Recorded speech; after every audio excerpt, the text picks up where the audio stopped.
It has an harpsichord.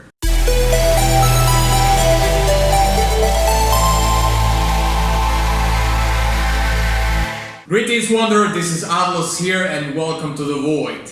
Today I'm going to be reacting and breaking down to a song called Mantis Lords from Hollow Knight.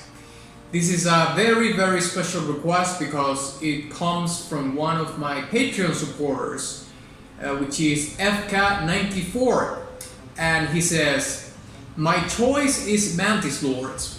Hollow Knight community is a very active one, but my choice might be not the most popular in the community. You should also probably know that this piece has two variations. Mantis Lords being available in the main game and only features several instruments. Sisters of Battle, on the other hand, features pretty much whole orchestra and chorus, but has, of course, the same structure as the original. I still prefer Mantis Lords better than Sisters of Battle. I hope my explanation makes at least some sense. As for public or Patreon only, I will leave that decision to you." Well, thank you very much FK94 for your request and of course your incredible support. I guess that you already know what my decision was regarding where this was going to be, either exclusive or public. I decided to make it public. So, I've never played this game, I've never heard any song from this particular video game, so this is a first time, first impressions reaction. And breakdown, of course. So, onward! Okay, Mantis Lords from the Hollow Knight original soundtrack. Boom!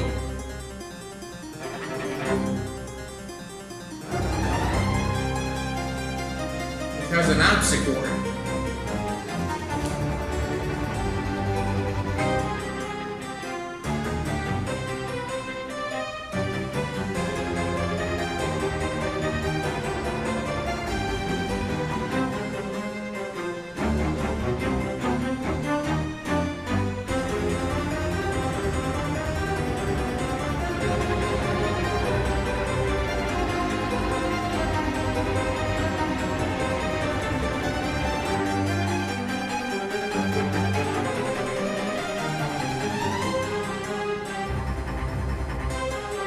I love that the harpsichord is following everything that is happening, you know, all the arrangements.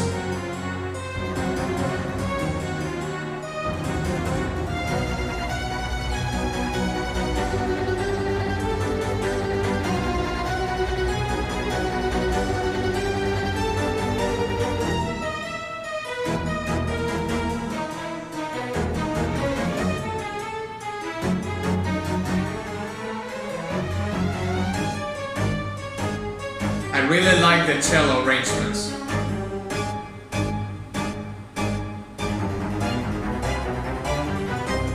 I love when composers do those staccato things, arrangements in any instrument, honestly.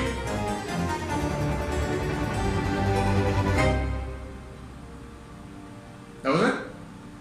Oh, this is so it's so short. I suppose that, I mean, is this even a boss battle song? Because it's extremely short.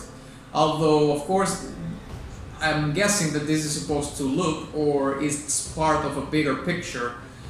Maybe a boss that has different phases, and this particular track is one of the phases of the boss, if in fact this is a part of a boss original soundtrack. I mean, apologies, of a boss song. So yeah, we're going to be talking about first and foremost the harpsichord and all these arrangements, apologies, that are on the strings that are sometimes go like back and forth in between supporting the harpsichord and doing a thing on their own. So let's break it down.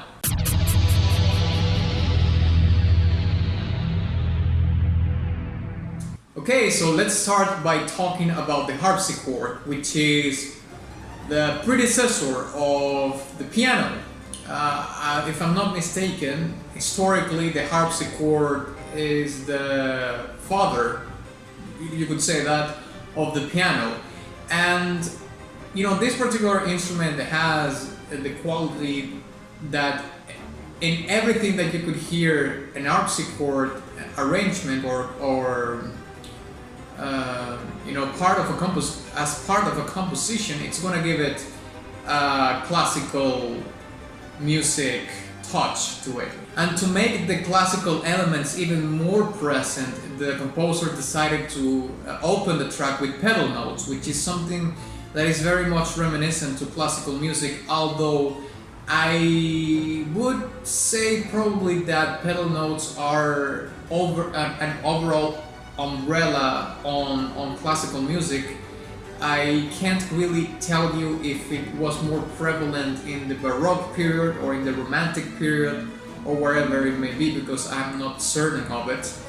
But if I have to make a guess, I would say that pedal notes are, you know, like a quintessential compositional writing direction that is more of an umbrella thing, which is present in overall classical music, regardless of the period in which you find yourself in. Another thing that adds to the classical sound of this particular song is that the production of the orchestra that is involved in this is,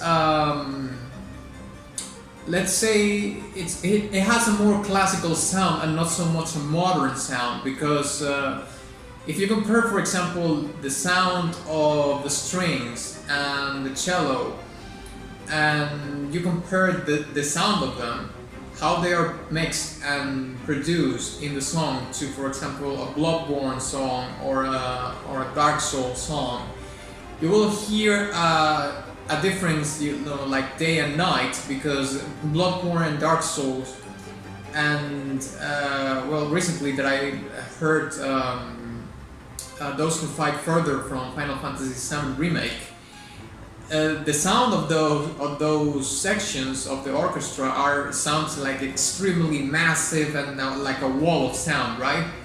But here they sound more controlled and more sober, and that helps you to focus more on the arrangements and the instruments and not so much on the shock and awe quality that those other arrangements have.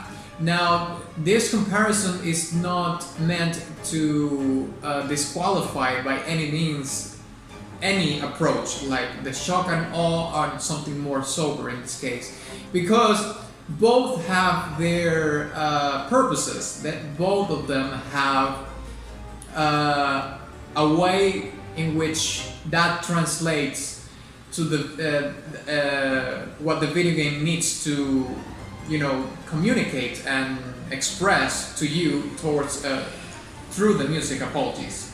Now let's talk a little bit about the tension of the track, and I've talked about tension in other breakdowns that I've done, but I think in this particular track I'm gonna be talking about the tension of the track in other terms that I haven't touched before, and it is related to the tremolo on the string sections and the tempo of the song, because I believe that this song is to a certain degree merciless, if you will, in the sense that it doesn't have you know, passages in which you can't breathe, quote unquote. And that leads me to believe that maybe this is in fact a boss battle in which the let's say the goal or the objective for the of the composer was to, you know, always have you tight, you know, gripping your controller, or you know, clutching your butt cheeks or something like that while you're playing the game. The tremolo on the strings, the way they are performed, are certainly one of the quintessential elements that are adding tension to the song. And the second one is the tempo of the song, which is the pace of how the song is played. Like it's fairly fast. It's not like blazing fast, but it's faster than, you know, other normal, let's say, song that you would hear in a boss battle. And those two things playing together, along with the arrangements that you can hear on the cello, are certainly adding a lot of energy and fuel to the tension that you are supposed to have. I certainly felt it when I heard the song. I cannot imagine how much amplified that would be while playing the game. And if that wasn't enough, there's, you know, these brief staccato elements in the arrangement of the song that amplifies even further the tension of it, because, you know, as these staccato sections are like very brief bursts of notes or sound, if you will, and they are, I mean, the purpose of them are, I believe in this particular case, it's just like to have an electroshock on you, like to further even more of that tension. So, you know, you're like this and you are like, oh my god, I am going to go, am I going to beat this boss or whatever? And, you know, the song is adding fuel to that premise or that feeling, and then you have these staccato sections playing, which are like, they're very counterintuitive, because they provide a little bit of a breather, if you will, but they are not a breather, because it's like you know, so it's more like you are in the tension of it, like, come on man, like, give me a break, like I don't know. And also they lead you to believe that there is a bigger threat coming, because of the nature of that transition, if you will, or that section of this particular soundtrack, at least. Now, to finalize my comment, I would like to quote a very famous film composer here, which is Danny Elfman. And Danny Elfman is very well known by these very quirky, somber compositions in, you know, well, you could probably say that he's the quintessential composer for Tim Burton films, like, you know, Beetlejuice and Batman, you know, a bunch of Edward Scissorhands, that's right. And that quirkiness is certainly, you know, one of the, if not the most important elements in the way Danny Elfman arranges and composes his music. So I don't know if the composer for Hollow Knight actually have some sort of influence from Danny Elfman. I believe there's a good probability that there is, but if not, I would invite you to, if you haven't, of course, if you haven't heard Danny Elfman or any of his compositions, especially from the films, I would invite you to listen to them and come back to the Hollow Knight soundtrack, especially this song, because I don't know if the whole soundtrack is like this, but at least this song, and try to find the similarities in between them, and see if you agree that Danny Elfman might be an influence on the way the composer made this track. So yeah, I think I'm gonna give this track a very high silver badge. I really liked the inclusion of the harpsichord. It gives it, just by the nature of the instrument, a very classical music vibe to it. Also, the arrangement on it has a very much a classical vibe to it, like the pedal notes and so on and so forth. Especially opening the track with the pedal notes. The tempo of the song, very surprising, I liked it a lot. And also how the strings and the cello arrangements were very good also. But also how the tremolo and all these elements like the staccato on the arrangements in the composition amounted to the tension of the song. So yeah, thank you very much for watching this video. If you enjoyed it, please give it a like and share it with your friend. Also, please don't forget to visit my Patreon or Subscribe Star in case you want to make your request to the top of the list, so you don't have to wait a long time for it to happen. And of course, my Teespring shop where you can get merch and all that jazz. And of course, ex nihilo nihil fit.